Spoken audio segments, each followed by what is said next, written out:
Part 1. You ever think you've got life figured out? That was me. Jake Miller, 38, husband, father of 2, small business owner.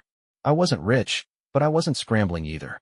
Worked my ass off building a software company from scratch. Spent weekends doing yard work, coaching my son's baseball team, and pretending to care about bathroom tile colors because my wife, Ruby, wanted to remodel. Again, Ruby, she was something. Blonde, smart, always had a comeback. Her laugh used to be the soundtrack of our house. Loud, unfiltered, infectious. She was the kind of woman who'd burn dinner and charm her way out of it, then make you feel like the luckiest bastard alive just for sitting next to her on the couch. We met at a mutual friend's party in college. I was 2 beers deep, and she corrected my grammar mid-sentence. I should have known then she was dangerous. But I didn't. We married after 4 years together, built a home, had our kids, a boy and a girl, and fell into the rhythm most couples do after 7 years. Carpool lanes, mortgage payments, PTO meetings, and wine nights where we joke about running away to Mexico, even though we both knew we never would. It was safe, predictable, comfortable, too comfortable. The cracks showed slowly, like a tire losing air, not a blowout. First it was the phone always face down. Then the late-night showers, the girls' nights, that became more frequent. She used to beg me to cuddle in bed after long days. Now, half the time, she fell asleep before I even came upstairs. Or pretended to. I chalked it up to stress. Kids, bills, life. We'd been through rough patches before. I told myself I was overthinking it. Hell, I even Googled signs of emotional burnout in marriage, like a damn idiot trying to fix something with a WikiHow article.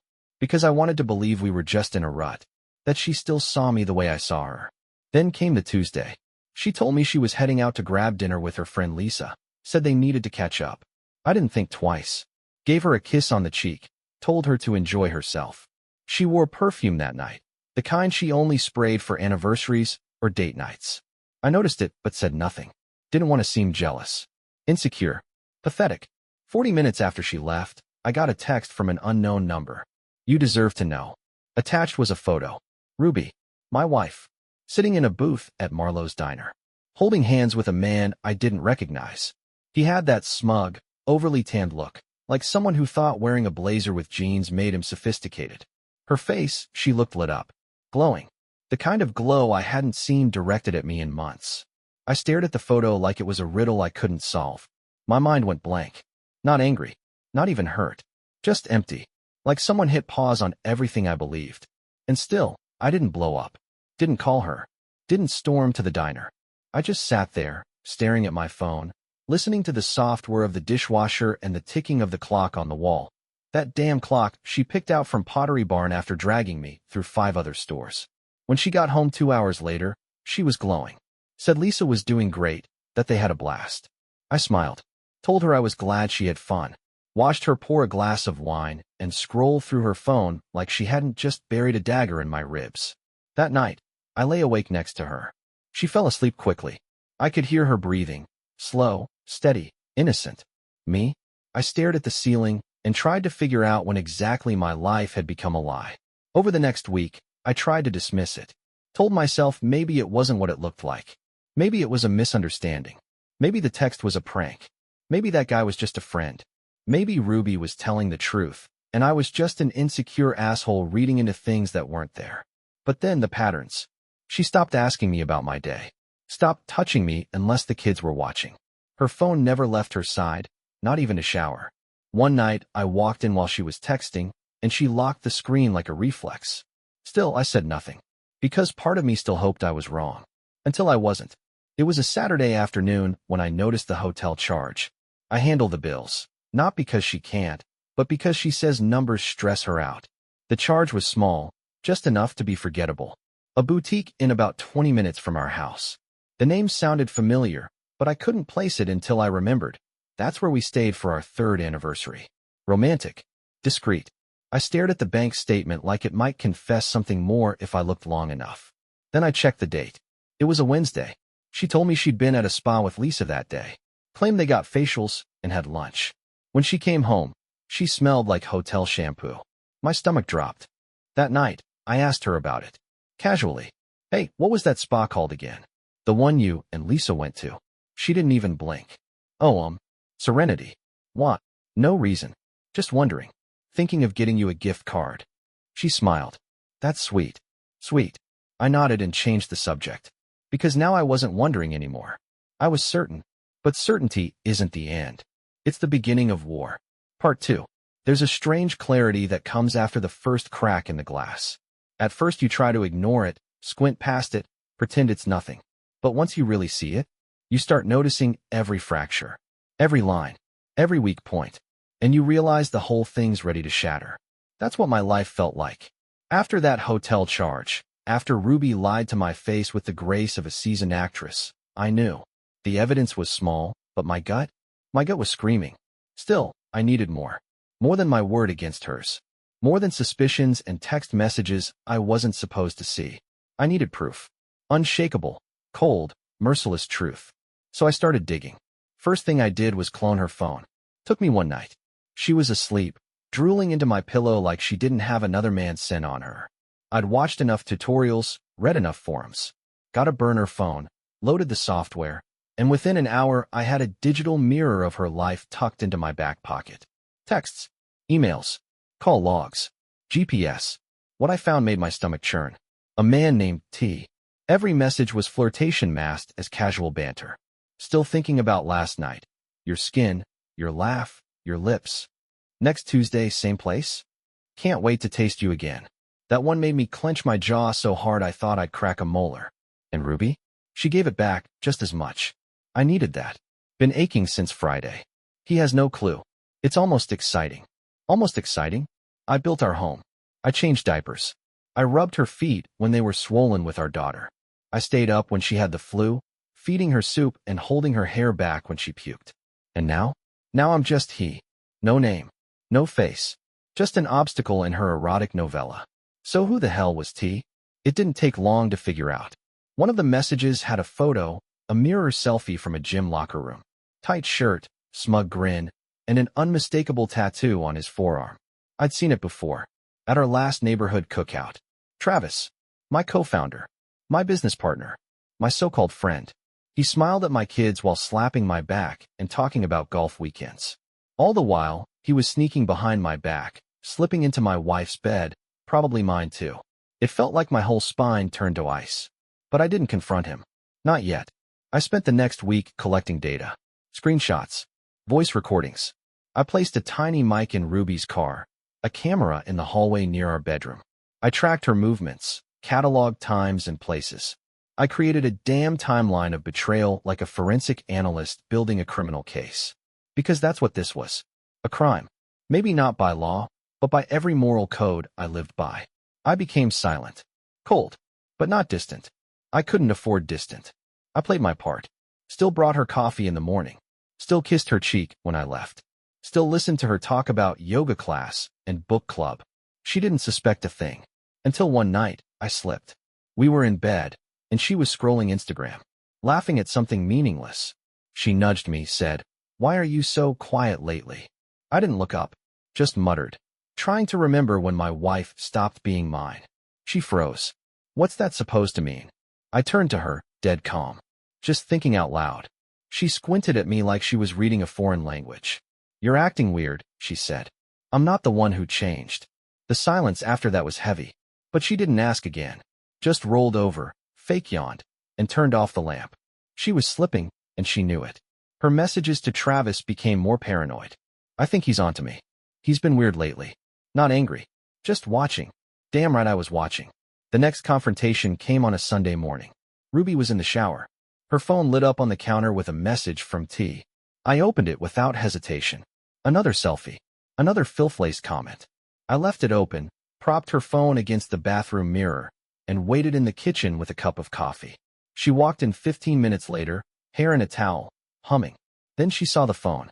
Everything in her stopped. Shoulders. Humming. Smile. I didn't say a word. Just sipped my coffee. "You went through my phone?" she finally said. I nodded. It wasn't hard. Silence. "Jake, I can explain." "Don't." "No, seriously." "Ruby," I said, standing up, "do not insult me by pretending this is something I misunderstood. I've read every message. Every plan. Every lie." Her lips trembled. But no tears. Not yet. How long? I asked. She swallowed. 6, maybe 7 months. That hit harder than I expected. I had known, but hearing her say it aloud made it real. Tangible. Like a needle being pushed straight through my chest. Why? I asked. I don't know. It just happened. It didn't just happen, I snapped. You made it happen. Over and over again. Now came the tears.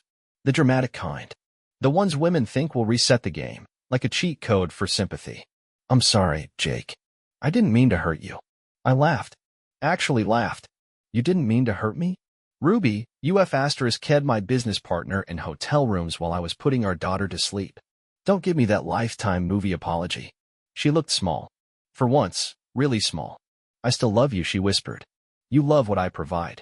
You love that I'm safe. You don't love me.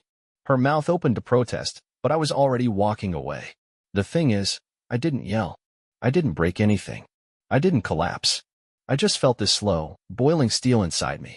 Not heartbreak. Preparation. I was done investigating. Done doubting. The next part wasn't about answers. It was about consequences. Part 3. There's a strange thing that happens when betrayal finally sinks in. I mean really sinks in. It's not a punch to the gut like the movies show. It's not rage. It's not even sadness. It's silence. Cold, surgical silence. Like your soul packed its bags and walked out before you even got a chance to yell, wait. After Ruby confessed to sleeping with Travis, my partner, my so-called brother, it should have been game over. But it wasn't. Because as much as I hated her in that moment, I hated how calm she looked even more. That's when I realized she wasn't sorry. Not really. She was just caught. So I did what any smart man does when he's been stabbed in the back. I sharpened my own knife. The night she confessed, I told her I needed space. Slept in the guest room. She didn't try to stop me. That's how I knew it wasn't the first time. A woman who accidentally kisses another man begs.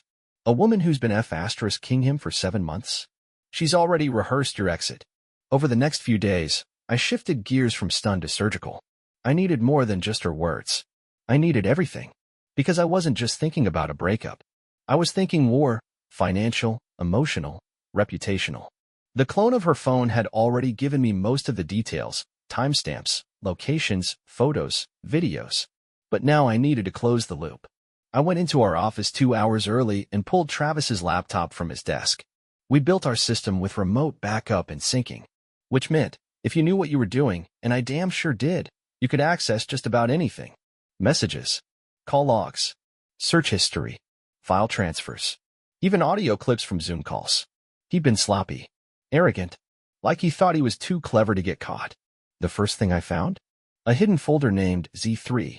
Buried inside were dozens of photos, screenshots, snaps of Ruby in various stages of undress. One of them was in our bedroom, my bed, my pillows, my goddamn comforter. Another showed a selfie of them together in the mirror, middle fingers raised like teenagers after a prank. You know what finally broke me? It wasn't the sex. Wasn't the betrayal. It was the laughing. They were laughing at me.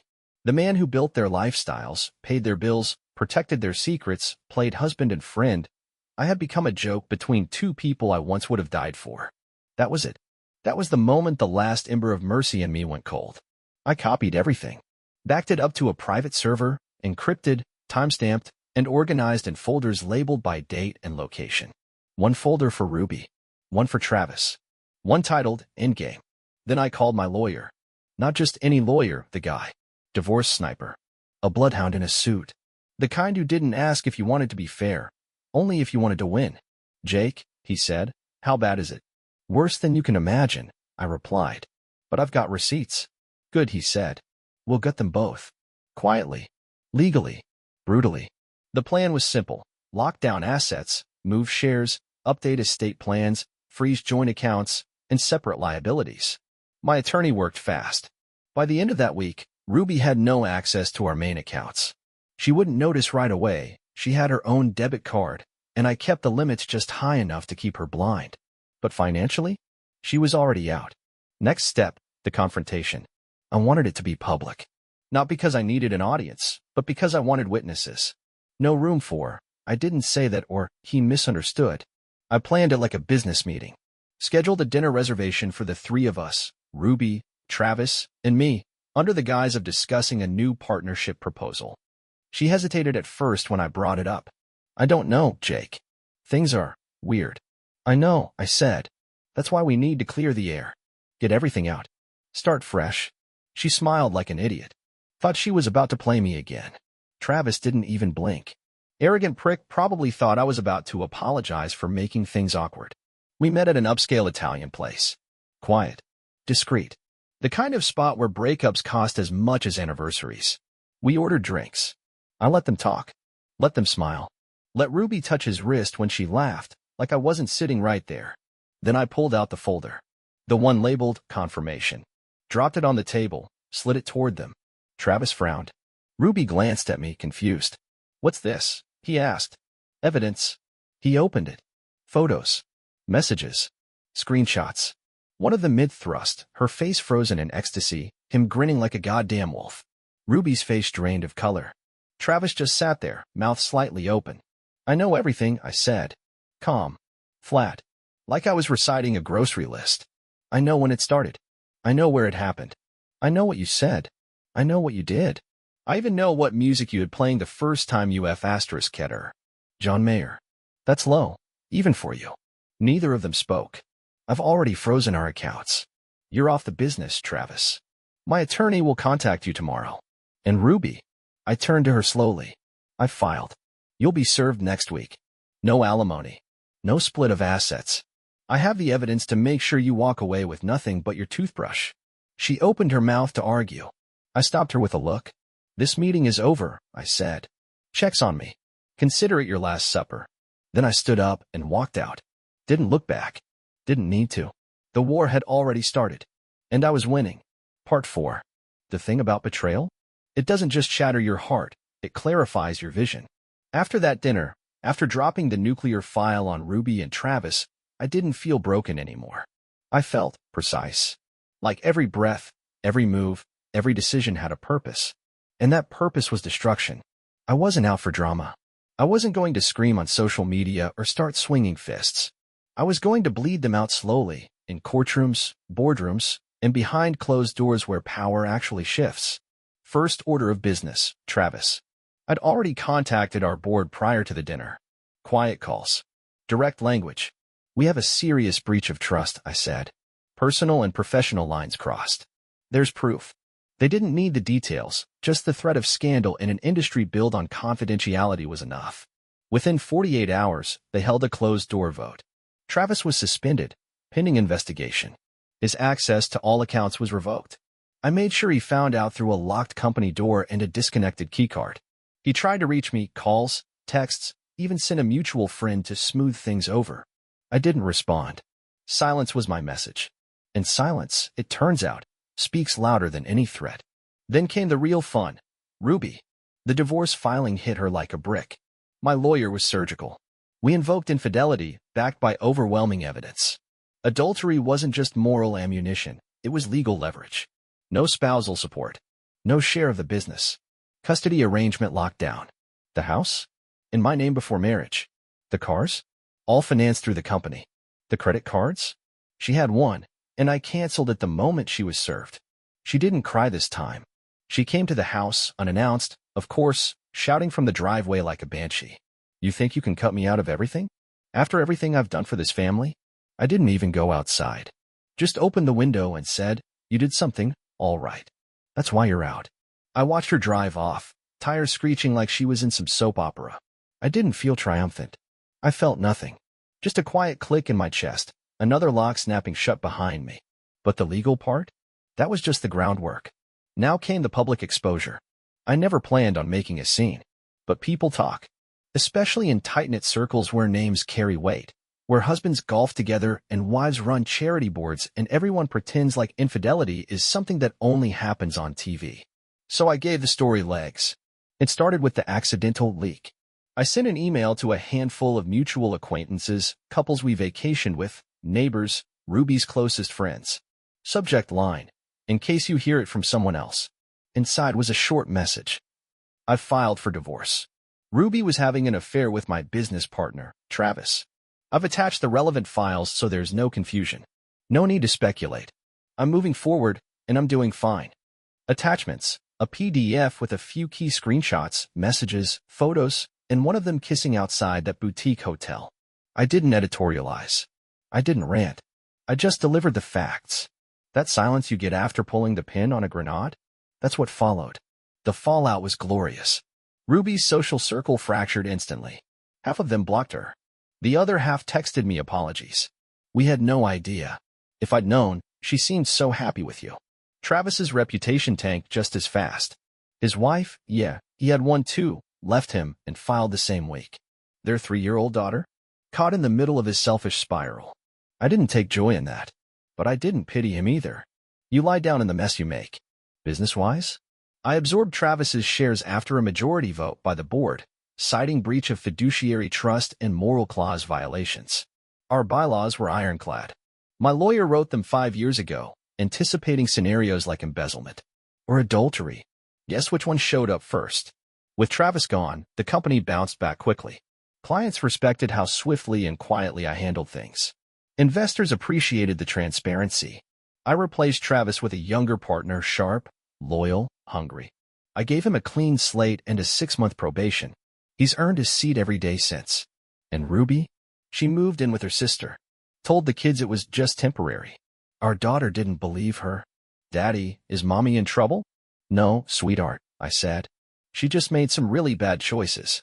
Is that why she's crying all the time now? I nodded. She didn't ask for more. The final nail came during mediation. Ruby asked if we could just talk, without lawyers. One-on-one. I agreed. We met at a neutral cafe.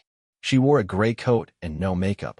She looked like a ghost of herself, or maybe I was finally seeing her for what she really was. I messed up, she said. I know that. But 7 years, Jake. We had something. Doesn't that count for anything? I stirred my coffee. Yeah, it counted. Right up until you cashed it in for cheap hotel rooms and text messages. I was lonely, she whispered. No, you were selfish. Her eyes watered. Can we at least try counseling? I laughed. A dry, exhausted laugh. Counseling's for cracks, Ruby. You dropped a nuke. She reached for my hand. I pulled it away. You're going to be fine, I told her. You've always landed on your feet. Just not in my house, not in my bed, and not in my life. She didn't argue, didn't cry. She just nodded, stood up, and left. That was the last time I saw her in person. Now, we communicate through the lawyer or a shared custody app. Civil, clean, dead. And me? I sleep soundly. Every night. No more second-guessing. No more secrets whispering in the dark. I didn't just survive the betrayal. I buried it. Part 5. People always talk about closure like it's this peaceful thing. A hug. A handshake. Some mutual, I'm sorry, followed by healing and growth. But let me tell you something most folks don't have the guts to admit. Real closure isn't soft. It's brutal. It's a door slamming in your face and you not just walking away, but lighting the whole goddamn house on fire and never looking back. That's what I did. After the dust settled, after Ruby was reduced to a legal file in my cabinet and Travis was erased from my business like a glitch in bad code, the silence came. Not the empty kind. Not the kind that eats at you. No. This silence was sacred. It meant freedom. For the first time in 7 years, I didn't wake up with a knot in my chest. I didn't wonder where she was, who she was texting, or why she smiled at her phone more than she ever smiled at me. I didn't stare at the bathroom mirror wondering what I did wrong. Because I didn't do a damn thing wrong. I was loyal. I was present. I was a man who showed up. And if that's not enough for someone, then they were never worth having in the first place. Let's talk about consequences. Ruby moved into a 2-bedroom apartment with linoleum floors and a window that faced a brick wall. She didn't get the house. Didn't get a slice of the company. Didn't get alimony. Hell, she didn't even get the kids full-time. Turns out, when you spend months lying and sneaking around while your husband's taking care of everything, judges don't look too kindly on your moral compass. I have our kids every weekend and most weeknights. They're happy. Healthy. They laugh more now. There's no tension in the house. No yelling behind closed doors. No fake hugs in front of guests. Just peace. Travis? Last I heard, he was trying to start a consulting gig. Good luck with that, buddy. Word got out. People talk. And once the right people saw those screenshots, once investors realized he was the kind of man who'd screw over his partner and his wife, he became toxic overnight. His name used to carry weight in the industry. Now it's a cautionary tale. Don't be a Travis. I got a new partner. Younger guy. Sharp as hell. Loyal to the core. We signed the papers over bourbon, no suits. Just two men who'd rather build something than tear it down with their D*C case. And me? I remodeled the house. Took out the old kitchen Ruby obsessed over and built something functional. Sleek. Black tile. Burnt walnut cabinets. Sharp edges. No softness. No pretense. Just power and function. My kind of place. I burned the bed we used to sleep in. Literally. Hauled it out to the fire pit one night. Dumped lighter fluid on it and watched it turn to ash. Neighbors probably thought I was insane. I didn't care. It felt good. Like exorcising a demon with a gasoline-soaked prayer. Therapy? Sure. I tried it. Lasted one session. The guy wanted me to reframe the experience as a learning opportunity. I told him I didn't need lessons. I needed justice. He nodded and scribbled something down. Probably. Patience and angry control freak. Good. Let him write it. Because I am angry. And I am in control. But here's the thing. I'm not bitter. There's a difference between holding a grudge and holding your ground. I don't wish Ruby pain. I wish her clarity. The kind that comes when your life's burned down and you realize you started the fire. Maybe she'll grow. Maybe she won't. Doesn't matter. She's not my problem anymore. I got back into shape. Started lifting again. Eating clean. Shaved my beard.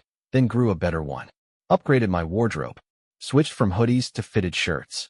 From old sneakers to boots that stomp when I walk. People notice. Especially women. Yeah, I've been on a few dates. Nothing serious yet. But let's just say, when you walk into a restaurant with a calm smile and eyes that say I've been to hell and built a condo there, people pay attention. The women I meet now? They're different. They ask real questions. They don't flinch when I say I'm divorced. They lean in. They want the whole story. And I tell it. Not out of spite. Not to shock. But because I've earned every scar and I don't hide my stripes. My son asked me once, "Dad, do you still love Mommy?" I looked him in the eye and said, "I used to. But love isn't something you owe someone forever. It's something they have to earn every day." He nodded. Didn't even ask a follow-up. Smart kid. My daughter? She hugs me tighter now. Says she likes it better when it's just us and her brother. I don't ask why. I already know. The end. There's no yelling in this house anymore. No silence with sharp edges. Just music. Laughter. Steak sizzling on the grill and whiskey in the glass. This is my life now. No Ruby. No Travis. No more second-guessing myself because someone else couldn't keep their pants zipped or their promises straight. I walk taller now. Talk slower. Sleep deeper. I don't forgive the betrayal. I don't pretend it made me better. I made myself better. And that's the real revenge. Not making them suffer. Just making damn sure I thrive. Without them. The end.